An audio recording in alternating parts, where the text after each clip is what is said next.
बिहार में लोकसभा चुनाव के लिए एनडीए की तरफ से एक भी सीट नहीं मिलने पर पशुपति पारस ने मोदी कैबिनेट से इस्तीफा दे दिया है। पशुपति पारस हाजीपुर सीट से सांसद हैं और वो वहीं से चुनाव लड़ना चाहते थे, लेकिन बात नहीं बन सकी, जिसके बाद बीजेपी ने पारस को एनडीए से आउट कर दिया। हालांकि बिहार में सीट शेयरिंग के ऐलान के बाद अब गठबंधन के घटक दलों की नाराजगी भी सामने आने लगी है। खाली हाथ रह गए पशुपति पारस के बाद अब राष्ट्रीय लोक मोर्चा यानी आरएलएम के प्रमुख उपेंद्र कुशवाहा भी नाराज बताए जा रहे हैं। सूत्रों की माने तो उपेंद्र कुशवाहा केवल एक लोकसभा सीट मिलने की वजह से नाराज हैं। वो अपनी पार्टी के लिए कम से कम 2 सीटें चाहते थे। जानकारी के मुताबिक उपेंद्र कुशवाहा अपनी पार्टी के लिए काराकाट के साथ ही सुपौल या सीतामढ़ी में से कोई एक सीट चाहते थे, लेकिन सीट शेयरिंग फॉर्मूला जब सामने आया तो ऐसा हुआ नहीं। उपेंद्र कुशवाहा की पार्टी को एनडीए में केवल एक सीट मिली, वो है काराकाट।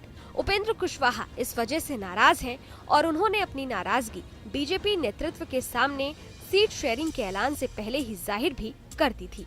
उपेंद्र कुशवाहा की नाराजगी बिहार में सीट शेयरिंग को लेकर एनडीए की प्रेस कॉन्फ्रेंस में भी नजर आई। सीट शेयरिंग के ऐलान को लेकर बीजेपी दफ्तर में एनडीए की जो प्रेस कॉन्फ्रेंस हुई, उसमें उपेंद्र कुशवाहा की पार्टी का कोई भी प्रतिनिधि मौजूद नहीं था। प्रेस कॉन्फ्रेंस में बिहार बीजेपी के प्रभारी विनोद तावड़े, बिहार बीजेपी के अध्यक्ष और नीतीश कुमार के नेतृत्व वाली सरकार में डिप्टी सीएम सम्राट अशोक चौधरी और संजय मयूख थे। चिराग पासवान की पार्टी से राजू तिवारी, जीतनराम मांझी की पार्टी से रजनीश कुमार भी प्रेस कॉन्फ्रेंस में थे, लेकिन पशुपति पारस की पार्टी के साथ ही कुशवाहा की पार्टी का कोई सदस्य मौजूद नहीं था। आपको बता दें कि बिहार में लोकसभा चुनाव के लिए आखिरकार एनडीए ने सीटों का बंटवारा कर दिया। बीजेपी 17 और जेडीयू 16 सीटों पर चुनाव लड़ेंगी।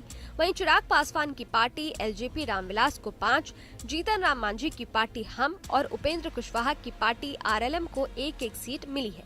हम को गया और उपेंद्र कुशवाहा की पार्टी को काराकाट सीट दी गई है। इसका ऐलान सोमवार को दिल्ली में किया गया। हालांकि चिराग के चाचा पशुपति पारस की पार्टी रालोजपा को एक भी सीट नहीं दी गई।